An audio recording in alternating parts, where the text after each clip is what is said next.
வணக்க மக்களே, welcome to our channel the night watchman கொனாய்ஸ்லியஸ்.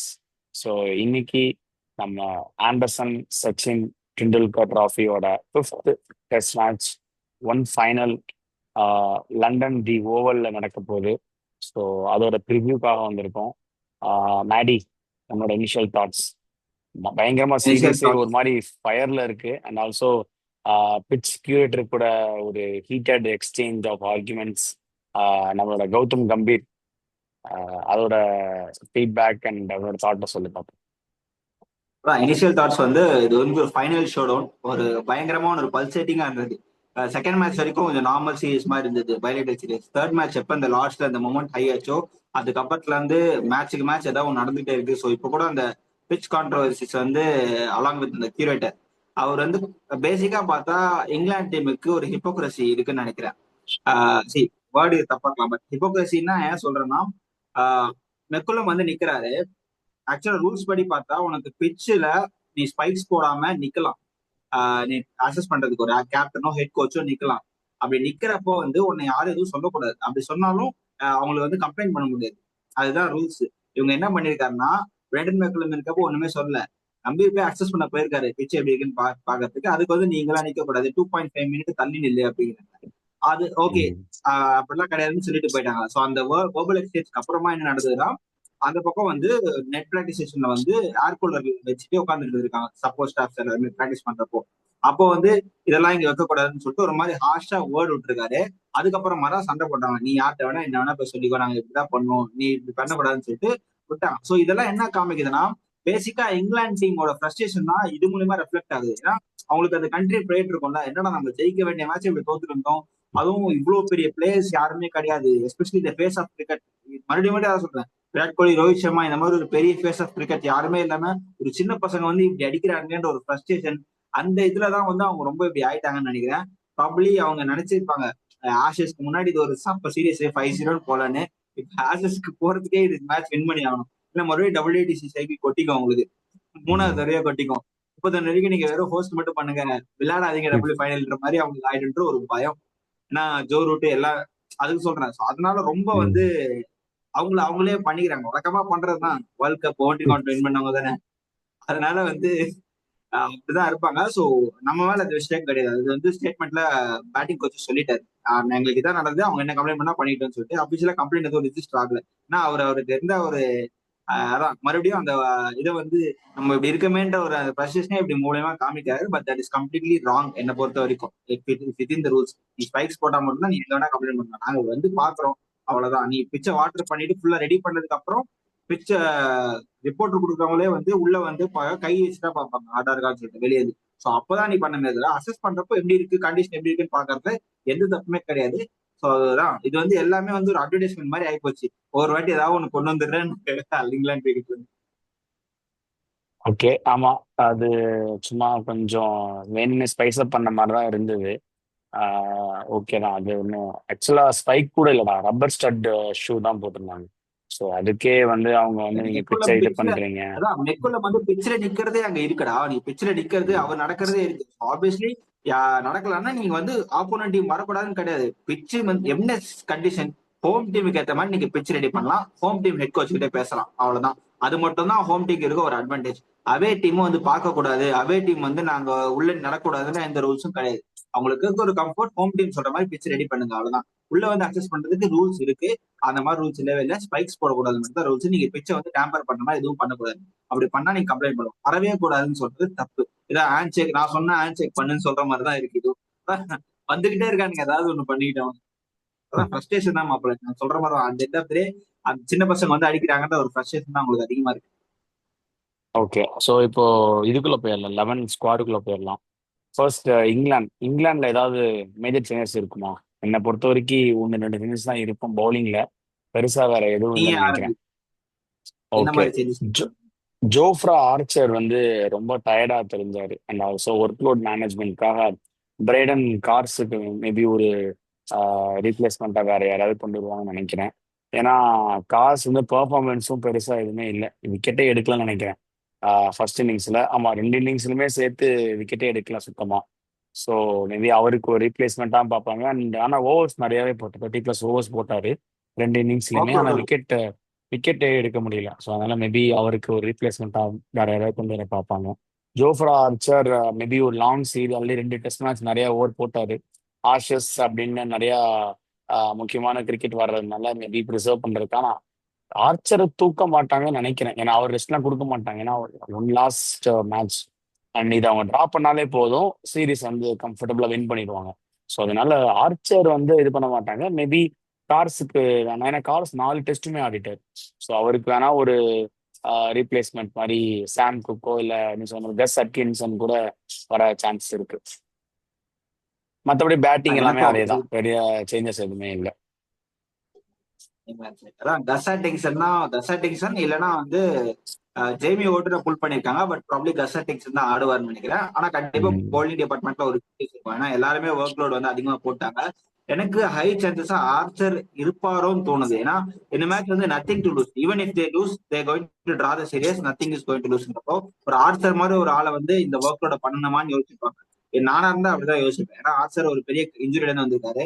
இந்த மேட்ச் ஏதாவது நடந்து அதுக்கப்புறம் திருப்பி டெஸ்ட் கிரிக்கெட் ஒரு 2-3 வருஷம் ஆட முடியாத அளவுக்கு என்ன பண்றது? ஏன்னா ஆஸ்திரேலியா மாதிரி கடைசி ஆர்ச்சர் வேணும்.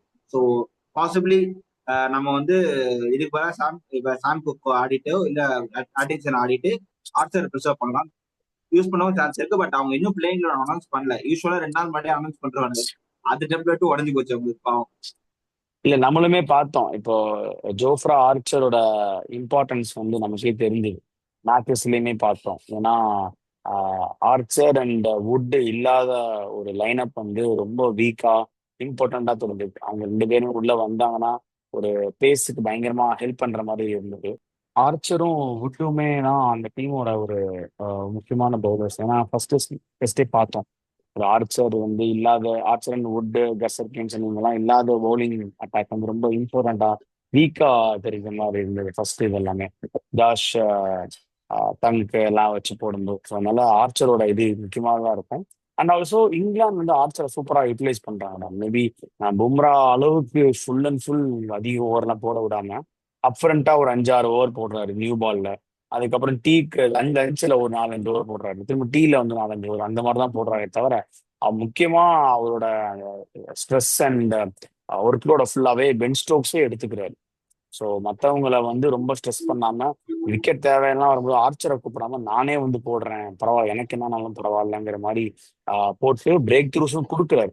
அதனால ஆர்ச்சரே வந்து ஆர்ச்சர் ஆடலாம், இந்த டெஸ்ட் ஆடலாம். பெருசா அவர் வந்து கொஞ்சம் இதுல இருப்பாருன்னு நினைக்கிறேன். ஒரு அந்த கண்டினியூஸா போட்டு ஒரு 150 ஓவர்ஸ் தொடர்ந்து ஃபீல்ட்ல இருந்ததுனால மேபி கொஞ்சம் டயர்டா தெரியலாம். மற்றபடி இந்த டெஸ்ட் ஆடலாம், ஒன்றும் பிரச்சனை இல்லை. அப்படி நம்ம இந்தியாவுக்கு வரலாம். இந்தியாவோட அக்ரி பண்ணிக்கிறேன் இந்த மேட்ருக்கு. ஆர்ச்சரோட இன்னொரு இம்பாக்ட் என்னன்னா அந்த number of left handers wicket. ஏன்னா நம்ம ரொம்ப நாள் கழிச்சு, ரொம்ப வருஷம் கழிச்சு ஒரு 5 லெஃப்ட் ஹேண்ட் கிட்ட ஆரம்பிங்க டாப்ல. சாய் சுதர்சன் இப்ப பண்ட் வந்து இல்லாதனால வாஷிங்டன் சுந்தருக்கோ ஜடேஜாக்கோ ப்ரொமோஷன் கிடைக்கும் போது. ஸோ ஜடேஜா, வாஷிங்டன் சுந்தர் 3 பேர் இருக்காங்க. ஸோ 3 பேர் இன்ஃபார்ம் லெஃப்ட் ஹேண்டர்ஸ் வந்து அலாங் வித் ஜெய்ஸ்வால் 4 பேருன்றப்போ இந்த 4 பேர் தான் பயங்கர ஃபார்ம்ல இருக்காங்கன்றப்போ இவங்களை விக்கெட் எடுக்கணும்னு பாக்குறதுக்காகவே ஆர்ச்சரை புல்லின் பண்ணுவாங்க. ஏன்னா உனக்கு அந்த லெஃப்ட் ஹேண்டர்ஸ் விக்கெட் எடுத்தா டீம் மொத்தமே டவுன் ஆயிடும். அந்த அளவுக்கு உனக்கு சுமன் கில்லால மொத்தமா கேரி பண்ண முடியாதுன்றப்போ அதுக்காகவே ஆர்ச்சர் மேல நான் சான்சஸ் இருக்கு. ஆர்ச்சர் ரோல் ரொம்ப இம்பார்ட்டன்ட். கரெக்ட் தான், தூக்க மாட்டாங்க. பட் ரொம்ப முடியலன்னா ஆப்வியஸ்லி தூக்கலாம், ரிஸ்க் எடுக்கலாம். இன்ட்ரெஸ்டா அந்த ஒரு இது மாதிரி பிளே அவுட் கொஞ்சம் ஓவர்ஸ் மட்டும் கூட அந்த ஒர்க்லோட மட்டும் மேனேஜ் பண்ணுவாங்கன்னு நினைக்கிறேன். ஓகே. லெஃப்ட் ஹேண்டர்ஸ் ஸோ மட்டும் ரிப்ளேஸ் பண்ணிக்கலாம். அப்படியே இந்தியா இதுக்கு வந்தோம்னா ஒரு ஃபோர்ஸ்ட் சேஞ்ச். ரிஷப் பண்ட் வந்து டெஃபினட்டா will be out. Dhruv Jurel தான் ஆடுவாரு. அண்ட் அது வந்து ஒரு forced change. Apart from that Bumrah பும்ராவோட இன்க்ளூஷன் வந்து தெரியல. ஏன்னா லாஸ்ட் டெஸ்டே ரொம்ப ஸ்ட்ரகிள் பண்ணாரு அந்த இதை மெயின்டைன் பண்றதுக்கு. அண்ட் ஆல்சோ திரும்ப கண்டினியூஸா அடுத்த 2 நாள்ல இன்னொரு டெஸ்ட் ஆரம்பிக்குது. அதனால எனக்கு அவர் வந்து கஷ்டப்பட்டு அவர் வந்து விக்கெட் எடுத்து கொடுக்கணும்னு இல்லாம அது எல்லாமே இது வந்து பிச்சுமே கொஞ்சம் கூட அசிஸ்டன்ஸே இல்லை. ஒரு மாதிரி நீ கிரெயின் பண்ணி ஒரு 15 ஓவர் பென்ஸ்டோக்கும் தொடர்ந்து போட்டாதான் அதுல வந்து ஏதோ கொஞ்சம் இருக்கு. அந்த அவராலையும் தொடர்ந்து 15 ஓவர் 10 ஓவர் ஸ்பெல்லாம் போடவே முடியாது. போட்டா இன்னொரு 7-8 மாதத்துக்கு இன்ஜுரி இல்லை ஆப்ரேஷன் சர்ஜரின்னு அவரோட சர்வீஸை வந்து நம்ம லூஸ் பண்ணிடுவோம். அதனால என்னை பொறுத்த வரைக்கும் நான் பும்ராவுக்கு ரெஸ்ட் கொடுத்துருவேன். இப்படிதான் லாஸ்ட் டைம் பிஜிடி நான் தப்பு பண்ணோம். லாஸ்ட் ஒரு மேட்சை வந்து டிரா பண்ணா வந்து வி கேன் டிரா பை 2-2 அப்படிங்கிற மாதிரிலாம் யோசிச்சு பண்ணோம். அந்த தப்பை இங்கே பண்ணக்கூடாது. பும்ராக்கு ஃபர்ஸ்ட் கொடுத்துட்டு பிட்வீன் ஆகாஷ் தீப் அண்ட் ஹர்ஷ்தீப் யார் அவைலபிளா இருக்காங்களோ போட்டு ஆடிடலாம். அன்ஷுல் கம்போஜுக்கு இன்னொரு ஒரு சான்ஸ் கொடுப்பேன். ஸோ மேபி ஃபர்ஸ்ட் டெஸ்ட் அவரை இப்போ தூக்குனாலும் பெரிய பிரோஜனம் இருக்காது. ஏன்னா ஆல்ரெடி நிறைய ப்ரூவ் பண்ணி உள்ள வந்திருக்காரு. அட்லீஸ்ட் இன்னும் ஒரு மேட்ச் தான் இருக்கு, அதுக்கு ஒரு சான்ஸ் கொடுக்கலாம். அண்ட் ஏன்னா 10 விக்கெட் தான் போச்சு, மொத்தமா 10 விக்கெட் தான் போச்சு. அதுல 6 விக்கெட் ஸ்பின்னர்ஸே எடுத்துட்டு போயிட்டான். 4 ஜடேஜா, 2 வாஷிங்டன் சுந்தர். மிச்சம் இருக்கிற 4 விக்கெட்ல வந்து ஆளுக்கு எல்லாமே ஷேர் பண்ணிக்கிட்டாங்க ஒரு ஒரு விக்கெட். சிராஜ் ஒரு விக்கெட்டு, அன்ஷுல் கம்போஜ் ஒரு விக்கெட், பும்ரா 2 விக்கெட். ஸோ அதனால அதுல இந்த ஒரு ரீசனா வச்சு நம்ம பெருசா குறை சொல்ல முடியாது. அண்ட் ஆல்சோ இங்கிலாந்து பவுலர்ஸுமே பெருசா விக்கெட் செகண்ட் இன்னிங்ஸ் நம்ம பார்த்தோம், எல்லாருமே நல்லா பேட் பண்ணாங்க. ஸோ அதனால இதுல இந்த ஒரு இன்னிங்ஸை வச்சு மட்டும் நான் அவரோட டேலண்டோ இல்லை அவரோட ஃபியூச்சரை டிசைட் பண்ண முடியாது. ஸோ அன்ஷுல் கம்போஜுக்கு இன்னொரு சான்ஸ் டெஃபினட்டா கொடுக்கணும். அண்ட் பும்ராக்கு பதிலாக ஹர்ஷ்தீப் ஆர் ஆகாஷ் தீப் யார் அவைலபிளா இருக்காங்களோ அவர் ஆடணும். இல்ல 2 பேருமே இன்னும் ஸ்டில் தேர் இன்ஜுரி அப்படின்னா வேற வழியே இல்லை, பிரசித் கிருஷ்ணா தான் வந்து ஆடணும். I think Harshdeep available for selection நினைக்கிறேன். ஏன்னா நெக்ஸ்ட் ப்ராக்டிஸ் ஓகே. பண்ணிருக்காரு. நீங்க சொன்ன பும்ரா வந்து ஒர்க் லோட் மேனேஜ் பண்ணணும், ஏன்னா நம்ம பண்ணக்கூடாதுன்னு சொல்லிட்டு இது ரெண்டுமே டிஃபரன்ஸ் இன்னொரு மாப்ல. ஏன்னா நம்ம வந்து பிஜிடிக்கு ஆடுறப்போ there's a chance of getting into WTC. அதுக்காக தான் அவர் போஸ்ட் பண்ணி ஆடினாரு. பட் இப்ப ஆடுறது நான் ஏன் சொல்றேன்னா, இதுதான் லாஸ்ட் டெஸ்ட் மேட்ச். இதுக்கப்புறம் நமக்கு நெக்ஸ்ட் டெஸ்ட் மேட்ச் ஆகஸ்ட் நடக்கும் போது அது ஹோம்ன்றப்போ பெருசா ஹோம்ல பும்ராவோட இன்புட்ஸ் தேவையில்லை. அது இதுக்கப்புறம் நமக்கு 3 days பார்த்தா உனக்கு நெக்ஸ்ட் இயர் நியூசிலாந்து சீரிஸ் அவே சீரிஸ் மட்டும் தான் டெஸ்ட் சீரிஸ்ல. மத்தபடி ஆமா. மிச்சம் எல்லாமே வந்து ஹோம் அண்ட் அவே, ஸ்ரீலங்கா, அதுக்கப்புறம் நம்ம இந்தியாவில் ஆட போற சீரிஸ், T20 வேர்ல்ட் கப் உனக்கு நெக்ஸ்ட் இயர் தான் வருதுன்றப்போ பும்ராவை இந்த ஒரு மேட்ச் நம்ம யூஸ் பண்ணி எவ்வளவு புல் பண்ண முடியுமோ ஓரளவுக்கு மேனேஜ் பண்ணி பண்ணிடலான்றதான் எனக்கு. பிகாஸ் இமிடியேட்டா ஓகே. உனக்கு எந்த வித ஒரு பெரிய சீரிஸும் கிடையாது. ஏசியா கப் இருக்கு, பட் எட் பும்ரா மாதிரி ஒரு ஆள் ஏசியா கப்புக்கு இல்லைனாலும் பெரிய இம்பாக்ட் ஆகாது அப்படின்றது என்னோட தாட். ஏன்னா உனக்கு சாம்பியன்ஸ் ட்ராஃபியில் நம்ம வின் பண்ணி கொடுத்தோம் ஒயிட் பால்ல வி ஆர் ஆன் சாங். அதனால இந்த ஒரு மேட்ச் பும்ரா ஒரு எஃபர்ட் போட்டு ஆட வைக்கலாம், ப்ரொவைடிங் ஹி இஸ் ஃபிட். ஆனா அந்த ஒர்க் லோட் இல்லாம providing he is fit, match ஃபிட்னஸா இருந்தா பும்ரா ஆட வச்சிடணும். பிகாஸ் இந்த மாதிரி ஒரு சீரியஸ் திருப்பி நமக்கு கிடைக்காது. இந்த சீரியஸ் வந்து will change the face of history and next ஜெனரேஷனுக்கே இது ஒரு பெரிய ஹோப் கொடுக்குன்றப்போ நான் பும்ராவை ஆட வைப்பேன் எப்படியாவது. அடுத்த ஒரு பஞ்சாயத்து குல்தீப். நம்ம சொல்லிக்கிட்டே இருந்தோம் குல்தீப்னு, இந்த கடைசி கேம்ல குல்தீப் ஆட வேணான்றது என்னோட தாட்டு. நீ என்ன பண்ணுவ? இல்ல நானும் குல்தீப் ஆட மாட்டேன். ஏன்னா 3 ஃபாஸ்ட் பவுலர்ஸ் இருப்பாங்க, 2 ஸ்பின்னர்ஸ் இருப்பாங்க. குல்தீப் ஆட மாட்டாங்க. லாஸ்ட் டைமே சொன்னேன், அதான் குல்தீப் ஆட மாட்டேன். மேபி ஒரு பேட்டரே ஆடிடுவேன். எனக்கு அதே கருண் நாயருக்கே ஒரு சான்ஸ் கொடுத்து, அவரும் பாவம் தான், ரொம்ப பேடாவும் ஒன்றும் பண்ணலடா. இப்போ சுதர்ஷன் என்ன பண்ணாரு, ஃபர்ஸ்ட் இன்னிங்ஸ் 50 அடிச்சாரு and second innings duck out. But இவருக்கும் அதே மாதிரி ஒரு 40 அடிச்சிருந்தாரு. அதே தேர்ட் ஒன் பொசிஷன் கொடுத்துட்டு திரும்ப ஜுரேல், சாய் சுதர்ஷனை கூட நம்ம வந்து மிடில் ஆர்டர்ல யூஸ் பண்ணிக்கலாம். ஸோ கருண் நாயருக்கே வேணா இன்னொரு சான்ஸ் கொடுக்கலாம் என்னை பொறுத்த வரைக்கும். ஸ்லாட் இல்ல, தேர்ட்ல வந்து கருண் நாயரை வச்சுட்டு, ஃபோர்த்ல வந்து சுப்மன் கில், ஃபிஃப்த்ல வந்து சாய் சுதர்ஷன், அந்த மாதிரி தான் ஸ்டார்ட் பண்ணணும். அப்படி இல்லைன்னா கருண் நாயருக்கு அவரோட ஃபேவரட் பொசிஷனு ஃபிஃப்த் பொசிஷனை வந்து கருண் நாயருக்கு கொடுத்துட்டு, ஏன்னா அவர் ஃபிஃப்த் ஆடிட்டு இருந்தார். சாய் சுதர்ஷனை வந்து நீ வழக்கம் போல 3லே ஆடுன்னு சொல்லிட்டு கருண் நாயருக்கு அப்புறம் ஜுரேல் ஆர் ஜடேஜா, அது பேஸ்ட் ஆன் இது லெஃப்ட் ரைட்டு, அப்புறம் சுந்தர். அண்ட் ஒரு பேட்டிங்கும் நல்ல பவரா, ஏன்னா பேட்டிங் தான் நமக்கு ஹெல்ப் ஆகுது. இன்னொரு முக்கியமான ஒரு ஸ்டாட் பார்த்தேன்டா, டாப் 5 ரன் கெட்டர்ஸ் 4 பேர் இந்தியன்ஸ். சுப்மன் கில், KL ராகுல், யசஸ்வி ஜெய்ஸ்வால், ஜடேஜா. ஸோ எல்லாருமே வந்து இந்தியன்ஸ். சாரி, தேர்ட் வந்து Rishabh Pant, Jadeja and Jamie Smith தான் 5th தான் இருக்கு. ஜேமி ஸ்மித் தான் 400 தான் அடிச்சிருக்காரு. அந்த இங்கிலாந்தோட டாப் ரன் அக்ரிகேட்டரோட ஸ்கோரே 400. பட் இந்தியாவோட டாப் ரன் அக்ரிகேட்டரோட score nearly 740 Shubman Gill. So இவ்வளோ நம்ம டாமினண்டா இருந்துமே நம்ம வந்து ஸ்டில் அந்த ஸ்கோர் கார்டை பார்க்கும்போது 2-1 பிஹைண்ட்ல இருக்கும். ஸோ இண்டிவிஜுவல்ஸோட ஒரு ஒரு எக்ஸிபிஷன் ஆஃப் மாஸ்டர் கிளாஸை பார்த்தோமே தவிர ஒரு கலெக்டிவ் குரூப்போட எக்ஸிபிஷன் இந்த இடத்துல வந்து நம்ம மிஸ் பண்ணிட்டோம். அண்ட் நிறைய இடத்துல வந்து 10-on-10 செஷன் வந்து கொடுத்துட்றோம் அவங்களுக்கு கம்ப்ளீட்டா. வந்து அவங்க பாத்தியா கரெக்டா டீக்கு முன்னாடி இந்தியா செஷன் நம்ம நினைச்சிட்டு இருக்கும்போது ஒரு விக்கெட் எடுத்துட்டு போயிடுவாங்க. லஞ்சுக்கு முன்னாடி இந்தியா சூப்பரா ஆடிட்டு இருப்பாங்க, கரெக்டா லஞ்சுக்கு கூட ஒரு விக்கெட் கொடுத்துருவாங்க. இல்ல லஞ்ச் முடிச்சுட்டு வரும்போது அந்த மொமெண்டம், அந்த 10-on-10 செஷன் வச்சிருப்பாங்க, அடுத்த இதுல என்னன்னா அந்த மூமெண்டம் கேரி ஃபார்வர்ட் பண்ணி மேலே ஏறி போயிட்டே இருக்கணும். அந்த இடத்துல ஒரு 2 3 விக்கெட்டை கொடுத்து திரும்ப இங்கிலாந்துக்கு புல் பேக் பண்றதுக்கு ஒரு ஆப்ஷனை நம்ம கொடுத்துட்டோம். ஸோ அதனாலதான் அவங்க வந்து ஜெயிச்சிட்டே இருக்காங்க. ஸோ அந்த மாதிரி சில இதெல்லாமே மட்டும் கொஞ்சம் கரெக்ட் பண்ணாங்கன்னா சூப்பரா இருக்கும். ஸோ என்னோட அதுதான் இது நீ வந்து பேட்டிங்னு கருணாயர். சொன்னோம்னா கருணாயர் வரணும், அவ்வளவுதான். செது தக்கர் பதிலா. சதுல் தாக்கர் பதிலா உனக்கு கருணாயர் ஆடணும். கருணாயர் வந்து நம்பர் 5ல ஆடிட்டு உனக்கு இன்னும் பேட்டிங் லாங்கிட்டிவ் பண்ணா நீ வந்து 4 ஆமா. ப்ராப்பர் பவுலர் வச்சுட்டு ஆடுவ. அதான் உன் தாட்ஸ். கரெக்டா அன்சுல் கம்போ சான்ஸ் கொடுத்து ஓகே. இப்போ வந்து எனக்கு நீ பேட்டர் சொன்னோன்னு ஒரு தாட்ஸ் வந்துச்சு. இப்போ ரீசெண்டா அந்த சண்டே கிரிக்கெட்ல எல்லாருமே பேசின ஒரு மேட்ச் டாமினிக் சிப்டியோட 300 800+ ரன் அடிச்சாங்க. சரையோட கிரவுண்ட் தான் அது. இப்போ வந்து அந்த மாதிரி ஒரு பேட்டிங் டாமினன்ஸ் இருக்குது, எஸ்பெஷலி நம்பர் 3 நம்பர் 5 ஆடுறப்போ உனக்கு இன்னும் நிறைய பேட்டிங் ஃப்ரெண்ட்லியா இருக்கப்போ நீ சொல்றதை நான் அக்ரி பண்றேன். ஏன்னா பவுலர்ஸ்க்கு உனக்கு எதுவுமே எக்ஸ்போஸ் பண்ண முடியாது, என்ன பண்ணாலும் கிடைக்கலன்றப்போ நீ ஆப்வியஸ்லி பேட்டிங். இப்ப அவங்க வந்து கண்டிப்பா பேட்டர்ஸ் தான் போவாங்க, ஏன்னா பவுலர்ஸ் ரொம்ப டயர்டா இருக்காங்கன்றப்போ டெஃபினெட்லி பேட்டிங்ல நம்ம வந்து ஒரு 700 அடிக்கலாம், 600 அடிக்கலாம்னா இப்ப 680 அடிச்சு டிரா ஆயிடுச்சு. இப்ப அகைன் இந்த மேட்ச் டிரா ஆனாலும் இங்கிலாந்து சீரீஸ் வின்னர்ஸ் தான். ஸோ அவங்களுக்கு பெருசா அது இம்பாக்ட் பண்ண போறதுன்றப்போ நம்ம வந்து பேட்டிங் பிச் ஆஃப் நிறைய சான்ஸ் இருக்கு. பிகாஸ் இந்த பிச் பிஹேவியரும் அப்படிதான் இருந்திருக்கு. லாஸ்டா ஸ்ரீலங்கா கூட ஆடினப்ப இங்கிலாந்து தோத்துட்டாங்க இங்க. அந்த ஒரு மெமரியும் இருக்கும். ஸோ ப்ராப்பர்லி அந்த 400+ 500+ இங்க ஈஸியா வந்துடும் என்னோட தாட்ஸ். லாஸ்டா இதுக்கு முன்னாடி ஆடின ஒரு மேட்ச்ல இங்கிலாந்து ஸ்ரீலங்கா ஜெயிச்சாங்கன்னு நினைக்கிறேன். அந்த மாதிரி இது இப்ப நடந்த டொமஸ்டிக் கவுண்டிலையும் 800+ ரன் அடிச்சாங்க. தேர்ட் இன்னிங்ஸ்லேயே மேட்ச் முடிஞ்சு, தேர்ட் இன்னிங்ஸ்ல விக்கெட்டே விழல, அந்த மாதிரி ட்ரையா இருக்கு. ம். ஸோ டாஸ் பேக் தான் ஆப்வியஸ்லி வின் பண்ணி நம்ம இந்தியா இந்தியா 16,000 பாசிபிலிட்டியில ஒரே ஒரு டாஸ் மட்டும் ஜெயிச்சிடேன்டா. அதாவது பிப்ரவரியில இருந்து நம்ம டாஸே ஜெயிக்கலையா, ரொம்ப கஷ்டமா இருக்கு. ஒரு ப்ராக்சி கேப்டனை வச்சு ஒரு டாஸை வின் பண்ணி ஃபர்ஸ்ட் பேட்டிங் எடுத்தா இந்தியாவுக்கு ஃபர்ஸ்ட் நிறைய பேட்டிங். சான்ஸ் இருக்கு. ஆமா, இந்த சீரீஸை டிராப் பண்ண, ஏன்னா நிறைய ஃபேக்டர்ல இருக்கும். ஏன்னா ஃபர்ஸ்ட் பேட்டிங் இந்த ஸ்பீச் பயங்கரமா இருக்கும்னு எனக்கு தோணுது. செகண்ட் பேட்டிங் தான் 800 அடிச்சாங்க, பட் ஃபர்ஸ்ட் பேட்டிங் ஆனா நல்லா இருக்கும் தோணுது. ஆமா சைக்காலஜிக்கலி ஆமா. இங்கிலாந்து அகைன் பவுலிங் போடணும்னு யோசிப்பாங்க. உனக்கு இன்னும் வந்து நம்ம பவுலர்ஸை ப்ரிசர்வ் பண்ணி பேட்டிங் நல்லா ஆடலாம். பிகாஸ் நம்ம ஸ்ட்ராங்கா பேட்டிங்ல தான் இருக்கும். நீ சொன்ன மாதிரி இவ்வளவு பேர் 100 வச்சிருக்காங்க, எல்லாருமே ஃபார்ம்ல இருக்காங்கன்றப்போ நம்ம பேட்டிங்கை ஃபர்ஸ்ட் எக்ஸ்போஸ் பண்ணிட்டு அதுக்கப்புறம் பவுலிங் பார்த்துக்கலாம் தான் என்னோட தாட்ஸ். ஒரு 550, 500, 550 எல்லாம் போட்டோம்னு வச்சுக்கோங்க ஃபர்ஸ்ட் இன்னிங்ஸ் ஆடி, நம்ம தோக்கறதுக்கான இப்போ இங்கிலாந்து பண்ண மாதிரிதான். அவங்க மேபி பேட்டிங்ல டிராக் நம்ம வின் ஆடணும். பண்ணோம். டிராக் ஆடணும், இல்லை வந்து தோக்க கூடாதுங்கிற மாதிரி ஆடணும் தவிர இந்தியா வின்னுங்கிறது வந்து கன்ஃபார்மா இருக்கும். ஸோ அந்த பாசிபிலிட்டி இங்கிலாண்டோட வின்னுங்கிறத நான் ரூல் பண்ணிடலாம் ஃபர்ஸ்ட். அதுதான் மேட்ரு. ஓகே.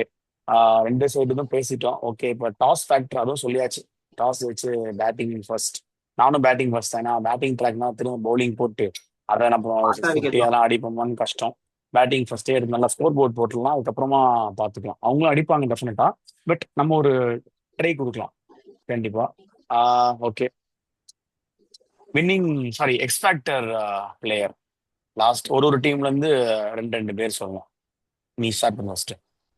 எக்ஸ் ஃபேக்டர் நம்மளதுல வந்து நான் வந்து சுப்மன் கில் பத்தி நான் மொத்தமா இந்த சீரியஸ் முடிஞ்சதுக்கு அப்புறம் பேசுறேன். நிறைய மைண்ட்ல வச்சிருக்கேன். பட் எனக்கு வந்து சுப்மன் கில், ஏன்னா அவர் அவர் மேல பேசின எல்லா கல்லுக்கும் ஒரு ஒரு பதில் வச்சிருந்தாரு. ஸோ இது வந்து ஒரு ஃபைனல் ஷோ டவுன், அவரோட சீரியஸாவே இது மாறி இருக்கு. இந்த மாதிரி இந்த மாதிரி ஒரு மேட்ச் எல்லாம் வந்து ஒரு யுகத்துல தான் ஒருத்தர் கிடைக்கும். க்ளோஸ் டு டான் பிராட்மனோட ரெக்கார்டை முடியறதுக்கு அளவுக்கு ஒரு கெப்பாசிட்டி இருக்கு. அது இந்த மேட்ச்ல அவர் பண்ணிட்டாருன்னா இன்னும் நெக்ஸ்ட் செஞ்சுரி வரைக்கும் அவரை பத்தி பேசுறதுக்கான சான்சஸ் இருக்கு. நம்ம என்னதான் ஹிஸ்டரி பேச மாட்டாங்கன்னு சொன்னாலும் ஒரு ஹிஸ்டரியில ஒருத்தர் 900 அடிக்கிறான் அப்படின்னா அது வந்து காலத்துக்கும் பேசக்கூடிய சான்சஸ் இருக்கு. ஸோ சுப்மன் கில் அதெல்லாம் மைண்ட்ல எடுத்துக்காம இது வரைக்கும் எப்படி ஆடினாரோ அதே மாதிரி ஆடினாலே அதை ஈஸியா பிரேக் பண்ணிடுவாரு. அது அவருக்கு இருக்க கான்பிடன்ஸ்க்கு ஹீல் பிரேக் இட். அவர் தான் எக்ஸ்பெக்ட் ஃபர்ஸ்ட் எனக்கு. அதே மாதிரி பிச்சோட இதுவும் நிறைய பாட்டா இருக்குன்றப்போ நம்பர் 3 நம்பர் 4க்கு இன்னும் ஈஸியா இருக்கும் பேட்டிங். அதனால go for Shubman Gill and Ravindra Jadeja. அப்படியே நம்ம நம்ம 2014 இருந்து நான் பார்த்துட்டு இருக்கேன் ஜடேஜாவை. ஒரு டெஸ்ட் மேட்ச்ல வந்து நிறைய பேர் வந்து சிஎஸ்கே கோட்டா, T20 கோட்டா அப்படின்னு சொல்லிட்டு இருக்காங்க. ஒரு 10 வருஷம் கழிச்சு பார்த்தோன்னா ஒரு தூண் மாதிரி நிக்கிறாரு இங்கிலாந்துல. அது வந்து பார்க்கவே எனக்கு ரொம்ப பெருமையா இருக்கு. இப்ப எல்லாமே இந்த லாஸ்ட் பஞ்ச் ஆஃப் ஓஜிஸ் சொல்லுவாங்கல்ல, அந்த ஓஜில இருக்க ரெண்டு பேர் வந்து ஒன்னு வந்து பும்ரா, இந்த ஜடேஜா. ஸோ ஜடேஜா இந்த மாதிரி அந்த லேட் ப்ளூம்ல பயங்கரமா எல்லாரால பாராட்டப்படுறப்போ ரொம்ப ஹாப்பியா இருக்கு. யூஸ்வலா நம்ம எல்லாம் வந்து யோசிப்போம் சிஎஸ்கே, அப்பெல்லாம் கிடையாது. Jadeja proper allrounder. அந்த ஸ்டோக்ஸ் நம்ம எவ்வளவு செலிப்ரேட் பண்ணோம் அதே மாதிரி ஜடேஜா செலிப்ரேட் பண்ணோம். ஜடேஜா எக்ஸ்பெக்ட். இங்கிலாந்துல வந்து அது go for Joe Root and Archer. Okay. நான் ஃப்ரம் இந்தியா வந்து ஸ்டார்ட் வித் கேஎல் ராகுல். அகெயின் கேஎல் ராகுலோட அந்த ஸ்டார்ட் அவர் கொடுத்தே ஆகும். 50 மினிமம் 50 அடிச்சிருவாரு. ஸோ அந்த கேஎல் ராகுலோட ஸ்டார்ட் வேணும். அண்ட் அதுக்கப்புறம் இன்னொரு பேட்டர் வந்து I go with Dhruv Jurel. Dhruv Jurel வந்து இஸ் வெரி கேப்பபிள் பிளேயர். ஒரு மிடில் ஆர்டர்ல நல்லா பண்ணுவார். அவர் தான் எனக்கு high trust and high hopes எப்பவுமே இருக்கு. ஸோ அவர் கொஞ்சம் நல்லா பண்ணுவார்னு எனக்கு ஒரு ஹோப் இருக்கு. அண்ட் இங்கிலாந்துல பார்த்துக்கிட்டிங்கன்னா go with Ben Duckett. So hit or miss player தான். கிடைச்சிச்சுன்னா கரெக்ட். போட்டு வாருவார்னு வாரிடுவாரு. அண்ட் ஆமா, இன்னொரு ஆப்ஷன் வந்து அதில் go with Ben Stokes. Ben ஸ்டோக்ஸை விடவே மாட்டேன். ஏன்னா அவர் வந்து டபுள் டியூட்டி, கேப்டன்சி எல்லா பக்கமும் வந்து அவரோட கால் தரத்தை பதிக்கிறாரு. அதனால ஃபேண்டசி பாயிண்ட்ஸுக்குமே அவர் யூஸ்ஃபுல்லாக இருக்கும். அண்ட் மேட்ச் ஜெயிக்கிறதுக்கு இங்கிலாண்டோட பெர்ஸ்பெக்டிவ் வந்து பார்த்தா பென் ஸ்டோக்ஸ் வந்து டெஃபினட்டாக ஷுட் பி வின். ஸோ இதுதான் என்னோட இது. ஓகே, நம்மளோட ஃபைனல் செக்மெண்ட் என்ன என்ன யார் ஜெயிப்பா? 2-2ன்னு டிராவ் ஆகுமா சீரீஸ், இல்ல 3-1ன்னு இங்கிலாந்து ஜெயிப்பாங்களா, இல்ல 2-1ன்னு இங்கிலாந்து ஜெயிப்பாங்களா? எனக்கு தெரிஞ்சு இந்தியா வின்னு தான் தோணுது. ஏன்னா அந்த கான்பிடன்ஸ், அந்த மொரால் அப் பண்றதுக்கான இருக்குல்ல. இப்ப நம்ம இந்த மேட்ச் டிரா பண்ணது காரணமே போன மேட்ச் லாஸ்ட்ல காமிச்ச ரெசிலியன்ஸ் தான். நம்ம அதை பண்ணிருக்கோம்.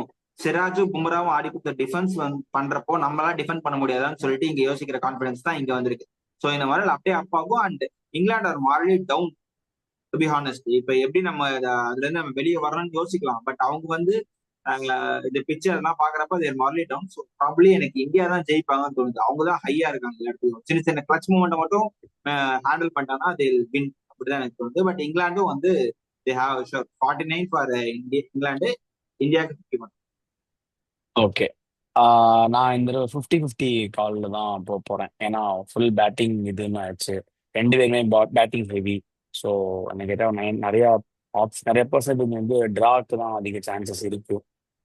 ஏன்னா இங்கிலாந்துமே ஃபுல் அண்ட் ஃபுல் பேஸ்பால்லாம் ஆட மாட்டாங்க. கண்டிப்பாக ஆடினா அவுட் ஆயிடும் தெரிஞ்சிருச்சு. ஸோ ஃபுல் அண்ட் ஃபுல் பேஸ்பால்லாம் ஆட மாட்டாங்க. ட்ரை பண்ணுவாங்க, அந்த அடிக்கிறேன்னு காமிச்சிட்டு ஸ்லோவாக தான் ஆடுவாங்க டெஃபினட்டாக. ஸோ 600 ரெண்டு பேர் அடிச்சாலுமே ஆப்வியஸா 3 நாள் அதிலே முடிஞ்சு போகும். அங்கிட்டு இருக்க 2 நாள்ல வந்து யாருக்குமே இந்த 250 300 கொடுத்து 50 ஓவர்ஸ்ல அடி அப்படிங்கிற மாதிரிலாம் கூட தரமாட்டாங்க. ஏன்னா அது வந்து ஒரு கேம்பிள், ஐதஸ் கேம்பிள். லாஸ்ட் மேட்ச் வேற. இங்கிலாந்து டெஃபினட்டா அப்படி போக மாட்டாங்க. ஏன்னா அவங்க ஆல்ரெடி லீட்ல இருக்காங்க 2-1. ஸோ டிராக்கு சான்சஸ் இருக்கு. ஸோ அதனால நான் 50-50 கால் கொடுக்குறேன். ஸோ இந்தியா ஜெயிக்கணும்னு நான் ஆசைப்படுறேன். பட் ஸ்டில் 50-50 கால் தான். மோஸ்ட் டிராவா தான் ஆகும்னு ஒரு கெஸ் எனக்கு. ஓகே, ஸோ அதே பேசிட்டோம் குவிக்கா. நேற்று தான் நம்ம ரிவ்யூவே முடிச்சோம் 4th டெஸ்ட். இன்னைக்கு 5th டெஸ்டோட ரிவ்யூ டே வைஸ் வந்து நம்ம ரிவ்யூ இருக்கும். இந்த லாஸ்ட் ஃபைனல் டெஸ்ட் மேட்ச்சுக்கு பயங்கர எக்ஸைட்டிங்காக நடந்த ஒரு மெமரபிள் டெஸ்ட் மேட்ச். ஸோ இதோட ரிவ்யூ வந்து நம்ம பேசலாம். அண்ட் நம்ம இதோட முடிச்சுக்கலாம் இந்த பர்டிகுலர் ரிவ்யூவை. தேங்க்யூ ஸோ மச் நாடி அண்ட் மக்களே for all your love and support. Bye.